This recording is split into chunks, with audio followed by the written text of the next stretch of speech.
Good morning, everyone. My name is Akonde Jimmy ROWLAND. This short video is actually an apology video to all my families and friends in Nigeria here and abroad, most especially those that reach out to me concerning these ongoing basketballs that said I shouldn't have taken it that far, that said I shouldn't have mentioned names. Sincerely, I'm sorry. Ẹ̀yin tèmi, arákùnrin tí a mọ̀ sí Àkàndé Jimmy ROWLAND ó ti jáde láti wá apologize sí Òkèlè lórí accusation tí yóò accuse Òkèlè wípé òun gbéṣẹ́ fún Òkèlè òṣìṣẹ́ òun ó jẹ owó òun. Arákùnrin yìí ó ti wá apologize sí Òkèlè, ó tún apologize sí gbogbo àwọn fans àti àwọn ẹbí rẹ̀ bí ọ̀rọ̀ náà bí ó ṣe rí nìyẹn. Ẹ jẹ́ ká wò ó. Ọ̀pọ̀lọpọ̀ yín ẹ mọ̀ mí dáadáa, ẹ dẹ̀ mọ̀ pé mi ò kí ń ṣe oníjàngbọ̀n, mi ò kí ń ṣe oníjàgídíjàgan, but kò sí béèyàn ṣe lè gentle tó, ó ní iye ẹ̀gbin tàbí ìwọ̀sí tó máa fi lọ̀yàn téèyàn náà máa kọ̀. Láàrin mi àtẹni tó ń gbọ́ mi àti Ọlọ́run, 2 days ni agreement tí mo ní pẹ̀lú Òkèlè. Owó 2 days ni mo dẹ̀ san. Àwọn kan ní sọ iye tó ń gbà nìyẹn, iye tó ń ṣe nìyẹn. Àìmọye iṣẹ́ ló ti ṣe tí ò gbà tó yẹn. Àìmọye iṣẹ́ ló dẹ̀ ti ṣe tó gbà jù bẹ́ẹ̀ lọ. I paid him 200,000 naira for 2 days. Owó oúnjẹ ọ̀tọ̀, hotel ọ̀tọ̀. Now, agreement yẹn èmi dúró lé pé 2 days is 2 days. Láàrin èmi àti yín, mi ò bá máa yaṣẹ́ rárá. 2 days is our agreement. Now, 2 days yẹn ò tíì pé, ó kúrò lórí set, ó dẹ̀ gbé 9 cents lọ.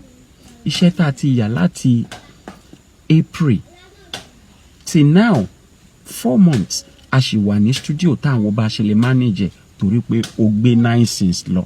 Ta ló máa ṣe? Èyí tó tún tẹ̀lé ni pé owó tí mo fi yaṣẹ́ yìí, mo fi Ọlọ́run tó ní ayé àtọ̀run búra, ọ̀rẹ́ mi ló yá mi. Olówó dẹ̀ ti ń béèrè owó.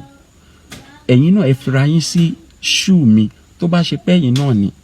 Tó lówó dẹ̀ ti ń béèrè owó ẹ̀. Ẹni tó dẹ̀ fi yín sínú problem yẹn, ó ń wùwà pé ta ló máa mú mi kò, òun ti ṣe.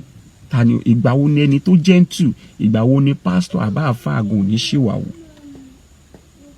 Now, kó tó wá dé point yìí, mo fi ẹjọ́ ẹ̀sùn. Mo fi ẹjọ́ ẹ̀sùn Ògbólúkẹ́. Mo fi ẹjọ́ ẹ̀sùn Gàjí. Mo fi ẹjọ́ ẹ̀sùn Kẹrọmájẹlé. Mo dẹ̀ fi ẹjọ́ ẹ̀sùn Mates.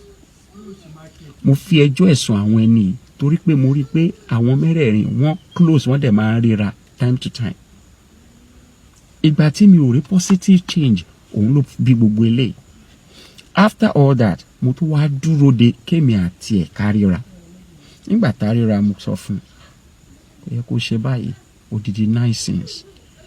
The deed has been done. Nǹkan tí mo expect tàbí tí mo fẹ́ from him was, I'm sorry. Inú kan ló run mí tí mo ṣe lọ, mo gbà kọ̀ọ̀kan ni mo ṣe. You can say anything. Just let me feel that at least you feel ìwọ náà mọ̀ pé nǹkan tó ṣe òkú díẹ̀ ká tó ká dẹ̀ kúrò lórí ẹ̀. Mi ò bá jà, mi ò ṣe níbi mo ṣe approach ẹ̀. But you can't do that to me and you are still telling me I should go to her, I should do anything. I know now. Tó bá ṣe yìí náà ńkọ́.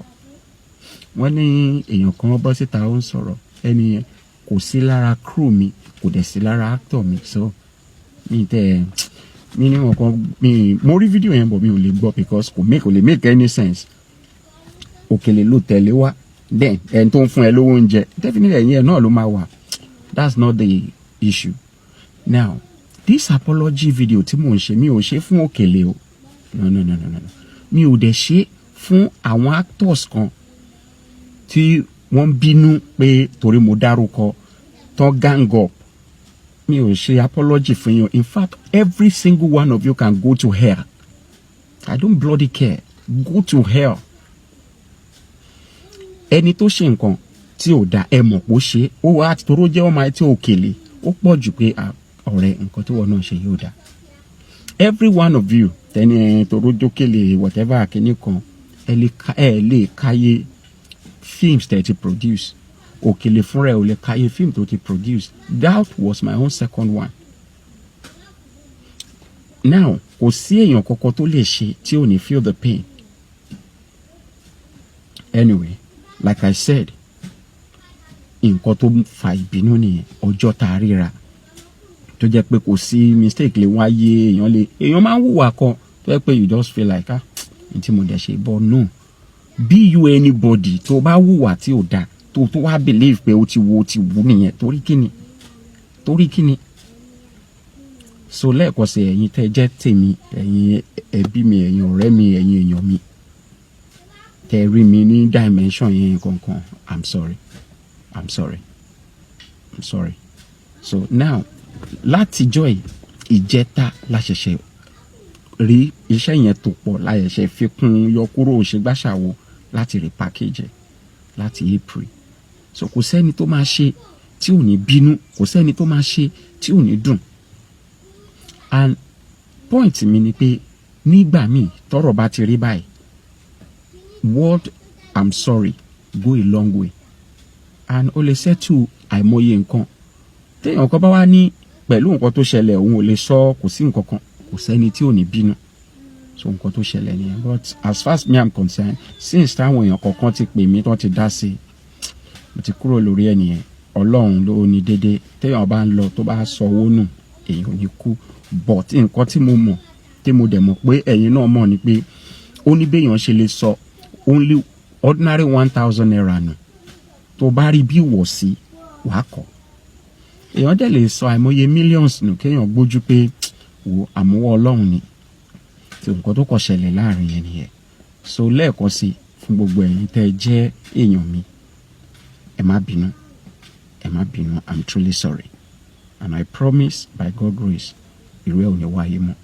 Gbogbo ẹni tí fídíò yẹn tó bá touch tó wò pé I shouldn't do it, sincerely, I'm sorry.